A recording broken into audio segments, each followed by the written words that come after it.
Creo que ya están bien. Les decía que vamos a empezar el tema de compuestos aromáticos y empezamos por la primera parte, que es aromaticidad. ¿Alguien me puede decir por qué se les llama aromáticos a los compuestos aromáticos? De acuerdo a lo que ustedes conocen, a lo que han visto en el colegio o han leído por ahí, ¿por qué se les llama aromáticos? ¿Quién me podría decir? ¿Qué son los compuestos aromáticos? ¿Nadie? ¿Conocen algún compuesto aromático?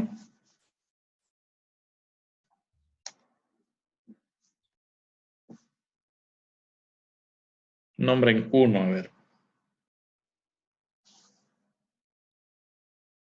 ¿El benceno? El benceno. El benceno es el más conocido, ¿no es cierto? Es el primero de la serie de los aromáticos, el primero que se estudió dentro de este grupo de compuestos, ¿no? ¿Y por qué se les llamará aromáticos?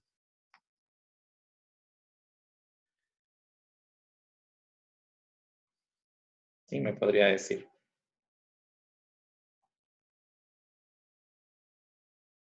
¿Nadie? A ver, ¿qué les dijeron en el colegio sobre los aromáticos?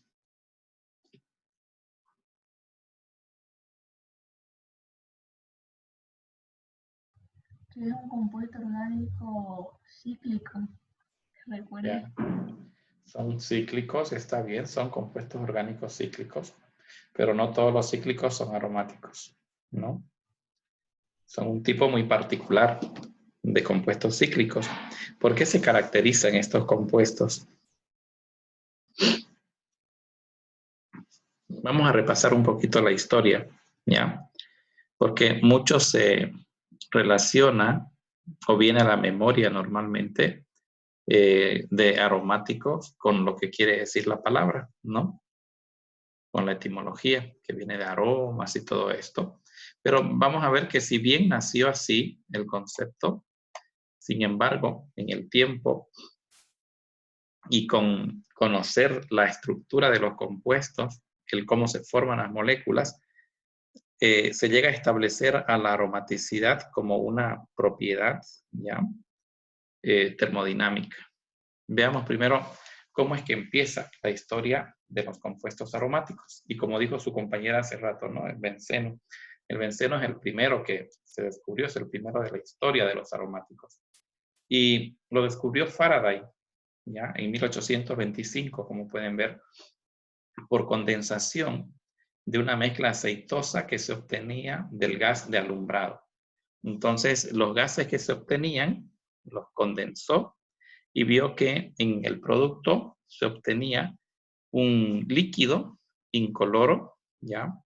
Un olor característico que le interesó, se interesó por él y lo caracterizó y llegó a determinar que solamente tenía una relación 1 a 1 carbono-hidrógeno, ¿ya? Entonces, esto lo hacía bastante atípico con respecto a los demás compuestos carbonados que ya se conocían, ¿no? Entonces, y cuando se determina el peso molecular, se determina que tiene una fórmula molecular de 6 carbonos con 6 hidrógenos. Por aquella época, ¿no? Hablo de 1825. Luego, y ese método de obtención dice condensación. ¿La condensación es un proceso físico o es un proceso químico? ¿Cómo lo entienden ustedes? Cuando condenso un gas, un vapor, y lo llevo al estado líquido, ¿eso es un cambio físico o es un cambio químico? Físico. Físico. Es solo un cambio de estado, ¿no? Y el proceso por el que él obtuvo, Faraday, es un proceso físico, ¿no? Se obtenía, dice, lo obtuvo por condensación, ¿no? De esta mezcla. Sin embargo, en aquella época también, unos años más tarde, 9 años, por ejemplo, Mitscherlich, un químico de esa época, que trabajaba para la corona británica también, lo obtuvo, pero por un proceso químico, ¿ya? Él utilizó unas hojas, unas plantas, ¿ya? Que se utilizaban como bálsamo, ¿ya? O sea, con algo medicinal. Y lo que hizo fue hacerles un tratamiento con cal viva, o sea, las calentó utilizando en presencia de cal viva y obtuvo un compuesto, un gas, que lo condensó y luego lo estudió, ¿no?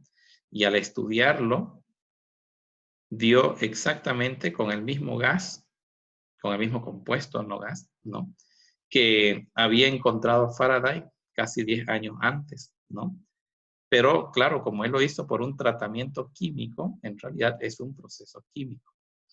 Lo que no sabía Mr. Leach es que el bálsamo que contenía esas plantas, o esa planta, ese bálsamo era en realidad el ácido benzoico, ¿ya? Y al calentarse el ácido benzoico en un medio como la cal, un medio alcalino como la cal, entonces se produce, eso lo desconocía él, una reacción que se llama descarboxilación, donde se pierde el carboxilo en forma de dióxido de carbono y nos queda el benceno. Entonces llamó mucho la atención de este compuesto, ¿ya? Y llamó mucho la atención por ser muy estable en comparación a cualquier otro compuesto. Y no solamente eso, sino por la baja relación carbono-hidrógeno, o sea, una relación 1 a 1. Cuando, por ejemplo, en las parafinas, que son los alcanos, se tiene una relación de N carbonos para 2N más 2 hidrógenos, ¿no es cierto? En los alquenos, 2N menos 2, y en los alquinos, 2N por carga triple enlace. Entonces, este tenía una relación más baja, ¿no? Por lo que podría ser un compuesto insaturado. Sin embargo, cuando le hace las pruebas de insaturación, descubren de que no reaccionaba en las pruebas típicas de insaturación, ¿no? Y eso motivó el estudio de este compuesto. ¿Cómo es que le ponen el nombre a este compuesto? Resulta que como lo obtuvo Mr. Leach, ¿ya? Mr. Leach lo obtuvo, les dije, de una planta. Esa planta es benjuí, ¿ya?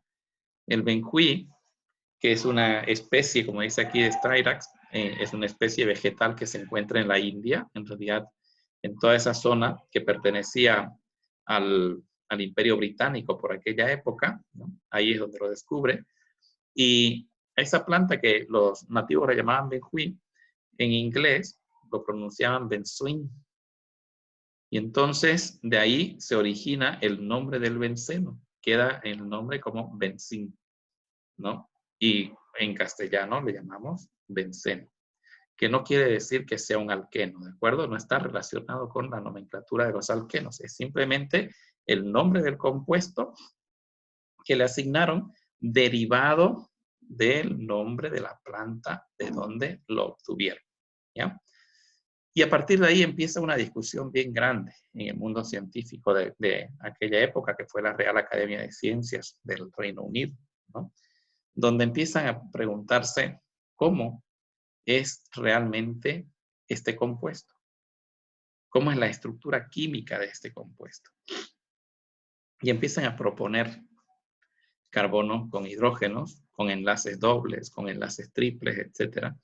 Pero sucede que si fuese un alqueno, esto es lo que nosotros conocemos ahora como benceno, en esa época no se lo conocía, pero si hubiese sido un alqueno con el bromo, ven aquí la reacción, un alqueno con el bromo reacciona mediante una reacción de adición. Pero en el caso de ese compuesto, le adicionaban bromo y no había reacción. ¿Ah? Si fuese un alqueno con el permanganato de potasio, se oxida aquí, en medio ácido o en medio básico, con una ruptura se oxida. Pero aquí no había reacción con permanganato de potasio. Ustedes pueden agarrar el benceno, mezclarlo con una disolución de permanganato de potasio neutro, puede ser básico o puede ser ácido. Lo agitan para que se mezcle bien y se dé la reacción y no cambia de color porque no hay reacción. Muy inerte. Ese comportamiento solo es típico de los alcanos, o sea, a pesar de la baja relación carbono-hidrógeno que parece mostrar insaturaciones, el compuesto se comporta como un alcano, ¿no? Y eso es lo que llama poderosamente la atención. Con ácido sulfúrico no hay reacción. Con una base también fuerte no hay reacción, ¿ya? Entonces empiezan a proponerse diferentes fórmulas. Hay una fórmula que proponen inicialmente, donde era un hexágono regular. Lo conocen, el hexágono regular, como siempre dibujamos el ciclo hexano, ¿ya? Un hexágono regular y con 6 hidrógenos. Pero ya se conocía la tetravalencia del carbono en esa época. Y entonces, para que cumpla los 4 enlaces, hacen que el cuarto enlace vaya hacia el centro de masa del hexágono. Y claro, fue rechazada la fórmula, ¿no? Porque rompe lo que es el concepto del enlace químico covalente, porque no está compartiendo electrones con nadie, entonces no puede ser considerado un enlace. Entonces no fue aceptada esa fórmula. Dewar creo que fue el que la propuso. Luego proponen otra fórmula, ¿ya? Esa fórmula que proponen, voy a ver si la puedo dibujar aquí, ¿ya? Fue algo así, esta otra fórmula.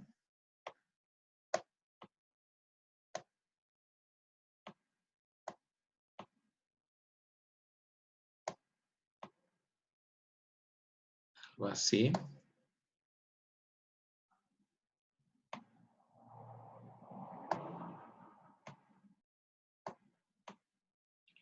Caramba, salió choquito, pero bueno, esta es una recta, ¿de acuerdo? Esto de aquí es recto, así. Ahí, ¿ya? Es una recta. No sé si hay borrador aquí. Hay un borradorcito. Ya. Entonces, algo así, miren. ¿Cuántos carbonos hay? 1, 2, 3, 4, 5 y 6. Y en cada uno de esos carbonos, no los voy a escribir, pero voy a poner su enlace. Existe un hidrógeno. ¿De acuerdo? Existe un hidrógeno. Entonces podemos ver que esta fórmula satisface a esta relación 1 a 1, carbono-hidrógeno, ¿no? Que son los 6 carbonos con los 6 hidrógenos. 6 carbonos y 6 hidrógenos. Y fue aceptada esa fórmula originalmente como la fórmula del benceno, ¿ya? El del centroide era el de Armstrong, este creo que es el de Dewar. Entonces, al ser aceptada esta fórmula, se dejó de lado y se rechazó otra fórmula, que era así, propuesta por otro de la época.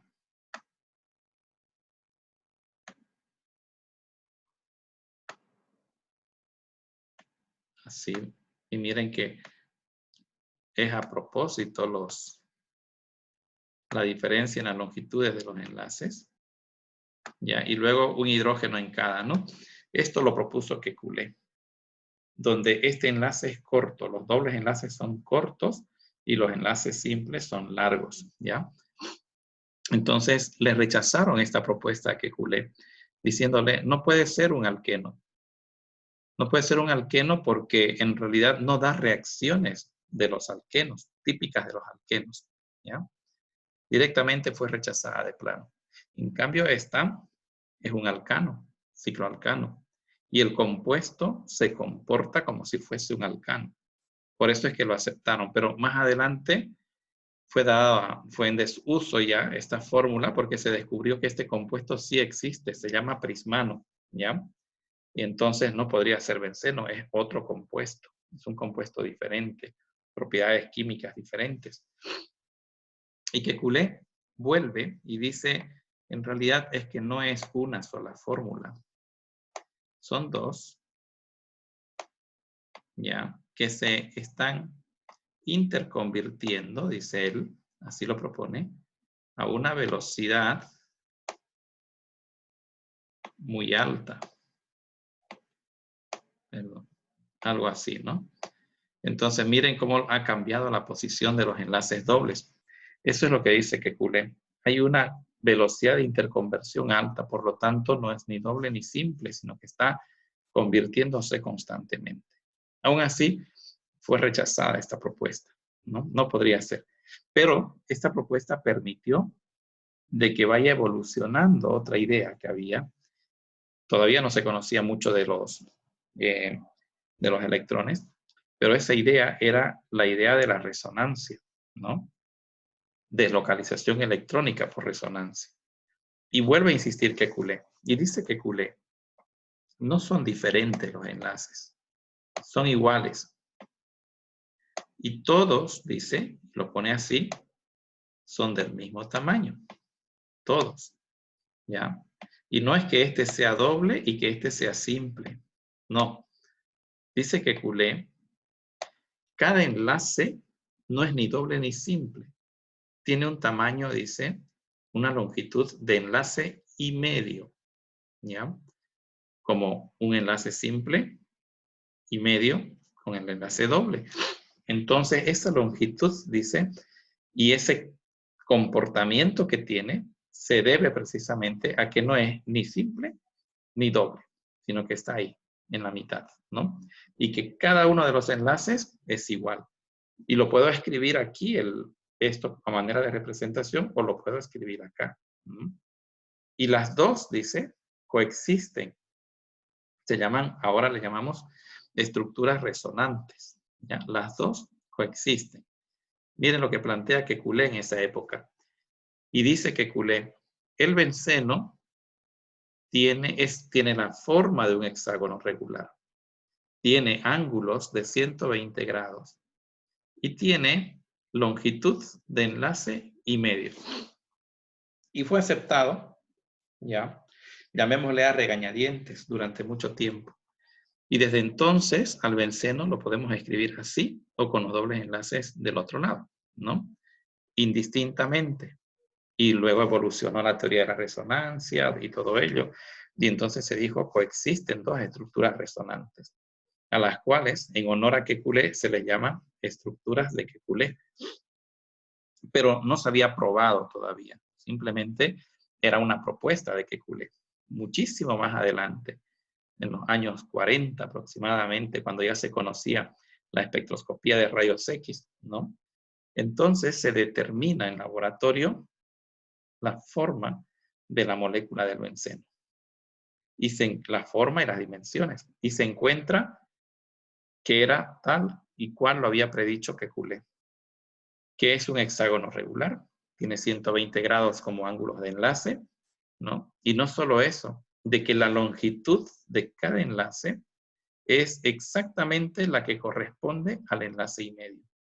Entonces, curiosamente, eso que había propuesto Kekulé quizás como una salida para que le acepten su propuesta, curiosamente fue tal cual, ¿no? Cuando ya se hacen las determinaciones muchas décadas después, ¿no? Se determina experimentalmente y se encuentra que esto es la forma que tiene el benceno, ¿ya?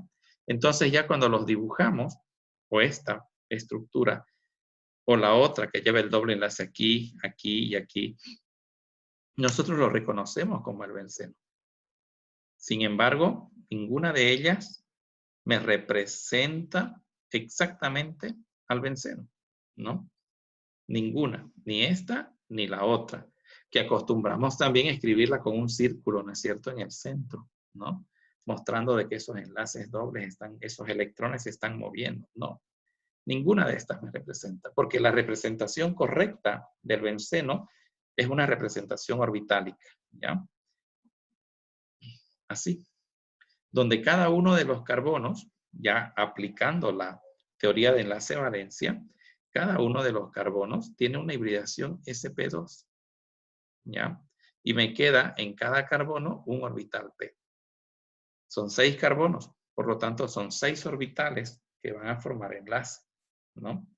Lo que quiere decir que me van a dar lugar a 6 orbitales moleculares, no 1, no 2, 6 orbitales moleculares, donde podemos ver que en el plano, lo ven esto con negro, ¿no? En el plano tenemos a los carbonos, ¿ya? Y a manera de sándwich sobre el plano, donde están los carbonos, así, va a estar moviéndose toda una nube electrónica. Y por abajo, igual, ¿ya? Así que lo ven como un anillo. ¿Debido a qué? Al solapamiento lateral de estos orbitales p. Recuerden que cada orbital p de cada carbono tiene un electrón, ¿ya? Y entonces son 6 electrones que están moviéndose ahí. Y esa deslocalización de electrones es lo que le da, ¿no?, la resonancia, la estabilidad a este compuesto. ¿De acuerdo? Por este motivo es que se suele escribir así. Que no vemos enlace ahí, pero cuando vemos esto decimos es benceno. ¿Ya? Pero, ¿cómo llegamos al concepto de aromaticidad? Les decía, son 6 carbonos, por lo tanto, son 6 orbitales moleculares que vamos a tener. Donde en cada orbital molecular, al igual que en los orbitales atómicos, ¿no?, se cumplen todas las reglas, en cada orbital molecular solamente pueden caber 2 electrones, ¿ya? Y si son 6 electrones pi, porque son 6, ¿no es cierto?, uno por cada carbono, entonces se van a necesitar 3 orbitales, ¿ya? Y cada uno de estos orbitales moleculares tienen un nivel de energía, siendo el de más baja energía o los de más baja energía los orbitales moleculares enlazantes y los de alta energía orbitales moleculares antienlazantes. Cuando se forma una molécula y se acomoden electrones en orbitales moleculares de alta energía, entonces esa molécula va a ser inestable, ¿ya? Pero si los electrones se acomodan en orbitales moleculares de baja energía, entonces esa molécula será muy estable, ¿ya?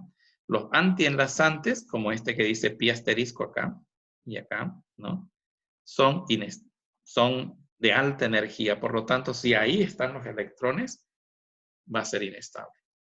Y los de abajo, que no llevan el asterisco, son de menor energía, ¿ya? Se llaman orbitales moleculares enlazantes. Pero, ¿qué ocurre? Tenemos, fíjense, esto de aquí que ven con signos, no está diciendo que haya carga. Está diciendo, con respecto al plano, los que están por arriba, le vamos a llamar plano positivo, y los que estén por abajo, le vamos a llamar negativo. ¿De acuerdo? Una cuestión de ubicación nada más. Entonces, los 6 orbitales p, con el mismo signo hacia arriba, permite, así como estoy moviendo el cursor, un flujo de electrones de esta manera, sin interrupción, ¿ya? Y esto es el de menor energía, por lo tanto, el de mayor estabilidad. En cambio acá, un poquito más altos, un poquito, son también orbitales moleculares enlazantes, pero se les llama degenerados, ¿ya? Porque están en mayor energía.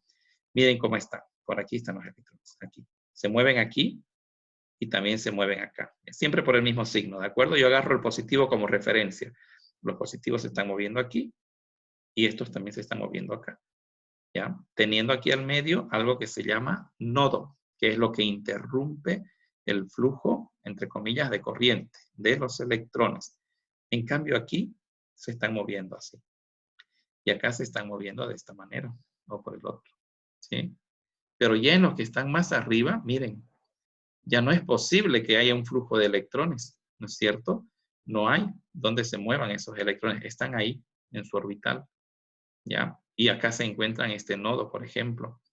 Entonces, no es posible que exista ese flujo como existe en los otros, ¿ya? Ni que se diga en este, el de mayor energía. Todos estos de mayor energía se llaman orbitales moleculares antienlazantes. Pero como son 6 electrones, ¿ya? Los 6 se acomodan en los 3 orbitales moleculares de menor energía. Por eso es que es energéticamente muy, pero muy estable, ¿ya?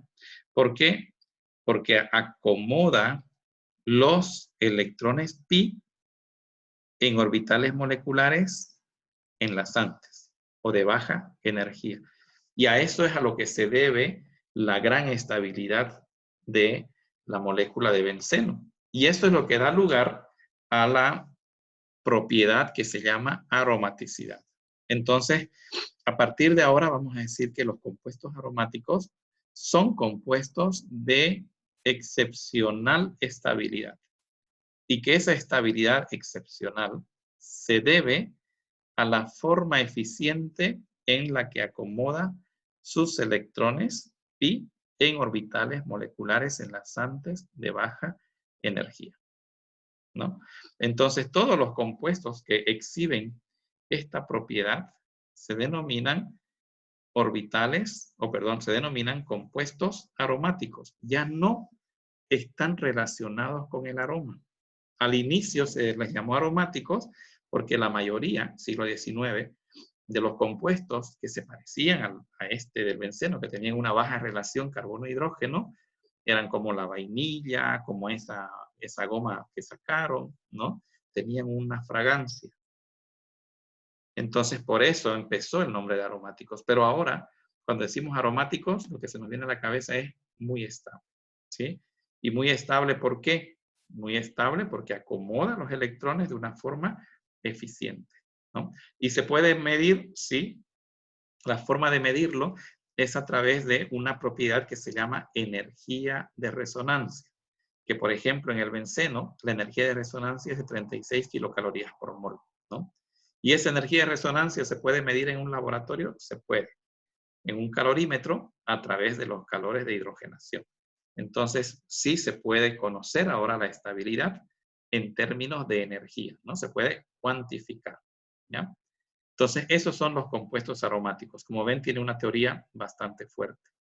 Pero tenemos otras formas también para poder identificar en una estructura si el compuesto es aromático o es no aromático o es antiaromático, que es todo lo contrario, ¿ya? Les voy a pedir que me busquen un poquito en la literatura sobre el uso o los usos, por un lado, del benceno. Los usos del benceno. Y otro tema, es cortito, ¿no? Que lo escriban, cortito. Y otro tema es la relación que existe entre compuestos aromáticos, en general compuestos aromáticos, ya ustedes identificarán cuáles, ¿no? Y el cáncer, ¿ya? Tratar con compuestos aromáticos, muchos de ellos son compuestos cancerígenos. El benceno mismo es un compuesto cancerígeno. Entonces, trabajar con este tipo de compuestos requiere cierta protección para nosotros, ¿no? Para protegernos de que no pueda tener una incidencia en nuestra salud. La vamos a dejar la clase aquí. Hoy tengo una reunioncita. Miren, no he parado toda la tarde en reuniones. Así que la próxima clase, el viernes, la continuamos, ¿ya? Vamos a ver cómo identificar a un compuesto aromático, cómo clasificarlo como aromático. Pero les queda esa tarea, ¿ya? Nos vemos, por favor, el día viernes. Hasta luego, ingeniero. Hasta luego. Hasta luego. Hasta luego. Hasta luego.